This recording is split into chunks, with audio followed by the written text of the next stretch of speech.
Deus abençoe a todos. Amém. Depois de estudarmos a mesa e os pães da presença, vamos partir agora para o candelabro de ouro.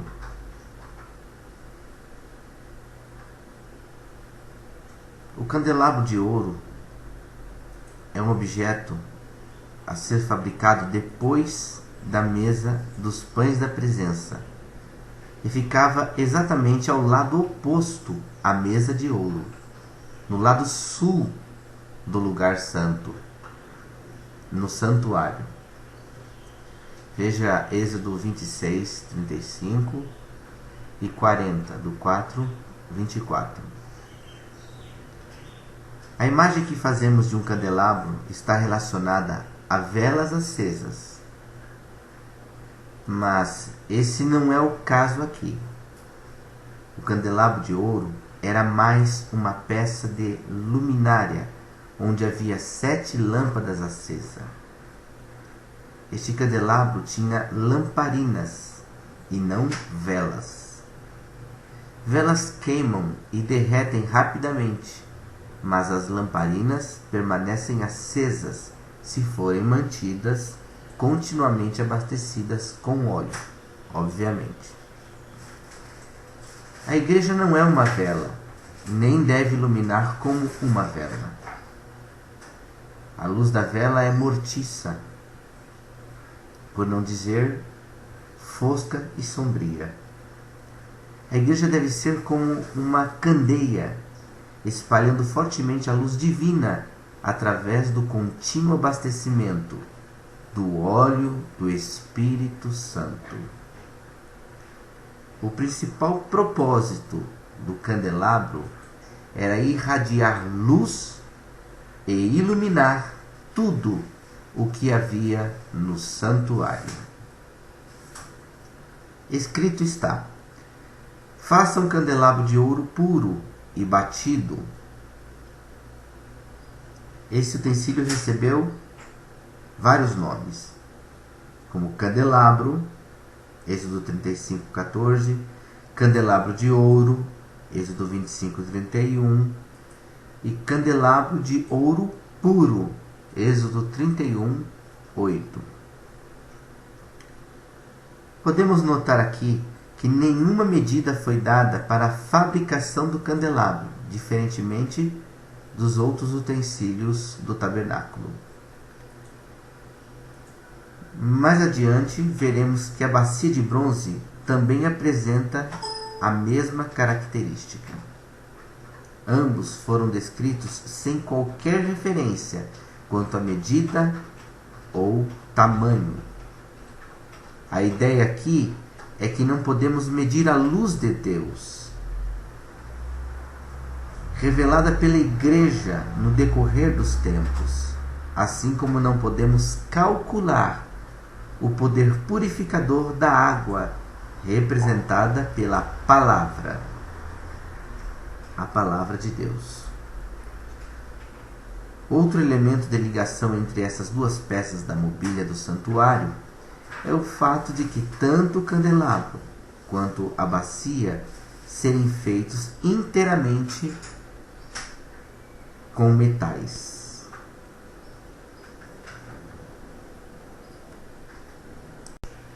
O candelabro foi feito totalmente de ouro, enquanto a bacia foi confeccionada de bronze polido. Não foi utilizada madeira em nenhuma parte dessas estruturas. O ouro utilizado no candelabro nos recorda a divindade e a natureza divina vistas primeiramente em Cristo, a luz do mundo, e em segundo lugar na igreja, como está em Mateus 5,14. O ouro está presente na igreja porque tem sua origem em Deus, e é nela que a natureza divina será revelada, pois a igreja, não o templo, a igreja é a plenitude de Deus, como está em Mateus 16, 16, 18, Colossenses 1, 27 e 2 Pedro 1, 4.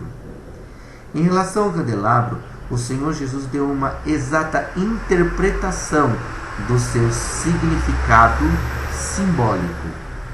Em Hebreus 9, observamos que o candelabro foi o primeiro objeto relacionado ao santuário mencionado por Paulo. Este ministério foi revelado por João no livro de Apocalipse, no capítulo 1. O candelabro é um tipo ou uma profecia do Senhor Jesus Cristo como a luz do mundo, João 8,12 e outros. Da Igreja do Novo Testamento, tanto local quanto universal, Mateus 5, 14 e 16, Apocalipse 1, 12 e 20. E diz também: faça um candelabro de ouro puro e batido. Seus cortadores de pavio e seus apagadores serão de ouro puro, com 35 quilos, no hebraico 1 talento, de ouro puro. Faça o candelabro e todos esses utensílios. Assim que o ouro é extraído da terra, ele não serve praticamente para nada. Para ter utilidade, ele precisa passar por um processo de purificação pelo fogo, para remover as impurezas. Observe que o ouro puro é obtido através do fogo, e só depois de ser submetido ao fogo é que ele pode ser manuseado pelo ourives. É um processo doloroso, pois para ser moldado, o ouro precisa ser trabalhado com um martelo e com outras ferramentas de ourives. Esse processo de purificação e transformação do ouro é bastante árduo e trabalhoso, mas depois de concluído, o resultado é de rara beleza. Esse processo pode ser comparado à ação de Deus na igreja. Deus, através de seu Espírito Santo, purifica e santifica a sua igreja através de provações, tribulações e sofrimentos.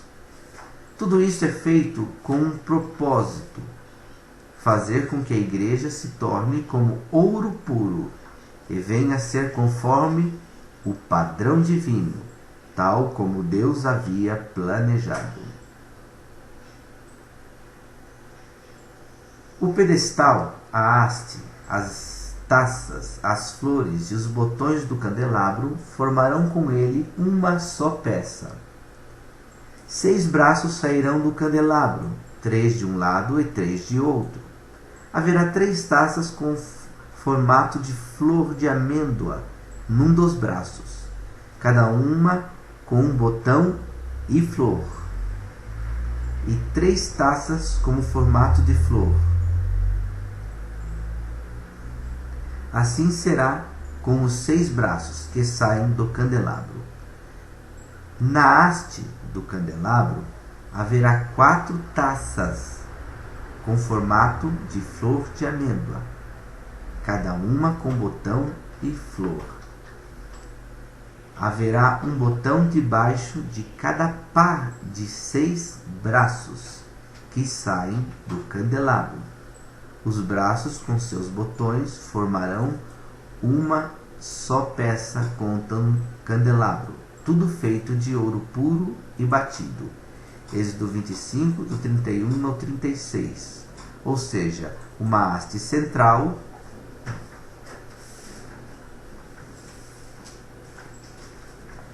e os braços nas laterais. O candelabro de ouro está confeccionado em uma única peça de ouro.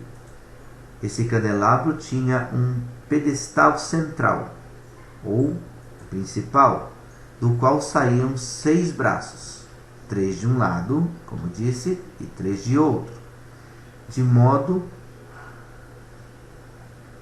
que, contando com o pedestal, eram 7 braços ao todo. sob cada par de braços havia um nó, ou botão, sustentando-os, totalizando 3 botões. Sobre os 7 braços foram colocadas 7 lâmpadas, que permaneciam queimando perante o Senhor. O pedestal e os braços são as primeiras coisas que notamos. Certas traduções mencionam seu pedestal e seus braços. A quem mais estariam se referindo a não ser ao Senhor Jesus Cristo? Há muitas referências: Jeremias 23:5, Isaías 4:2, Hebreus 2:11, Romanos 1:17 e 24. Enfim, Jesus afirmou: eu sou a videira. Ou seja, ele era o pedestal que sustentava os 12. E vocês são os ramos, braços, isto é, a igreja. João 15:5.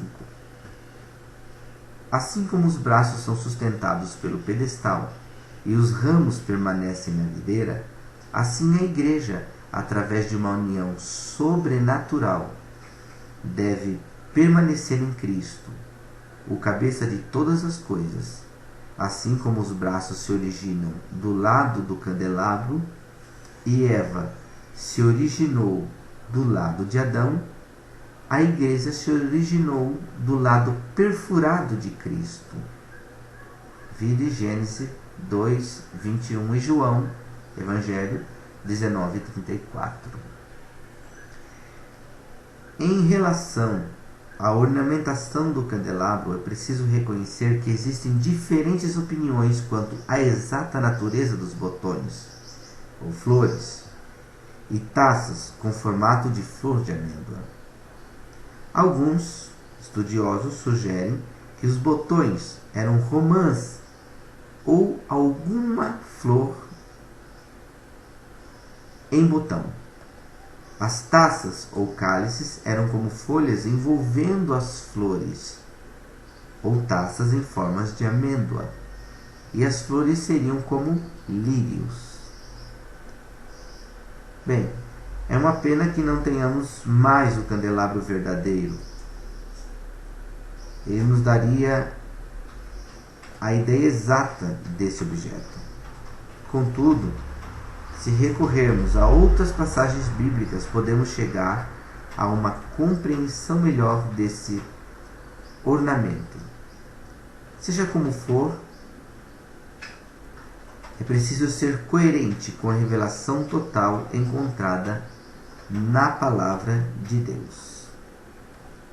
Se prestarmos atenção na terminologia utilizada com relação à ornamentação do candelabro, perceberemos claramente a semelhança com a linguagem utilizada na descrição da vara de Adão que floresceu. Vimos que a vara de Adão brotou, floresceu e produziu o fruto da amêndoa, Números 17:8. A amendoeira é um símbolo da ressurreição. Como esse foi o fruto que brotou da vara de Arão, podemos ver nitidamente que Cristo é tipificado na vara. Jeremias 23:5, leia Zacarias 3:8. Ele se tornou a vara de medir para a igreja. Esses dois símbolos proféticos trazem a marca da divindade, como podemos ver num quadro que descreverei a seguir. A vara de Arão, primeiramente, brotou, floresceu, produziu frutos e é a amêndoa. O candelabro, botão ou broto, deu flores e veio taças com formatos de amêndoa. Simbolismo ou interpretação. Origem, o Pai. Gerado, o Filho. A continuidade, o Espírito Santo. Daremos a seguir continuidade pormenorizado do candelabro de ouro puro. Deus abençoe.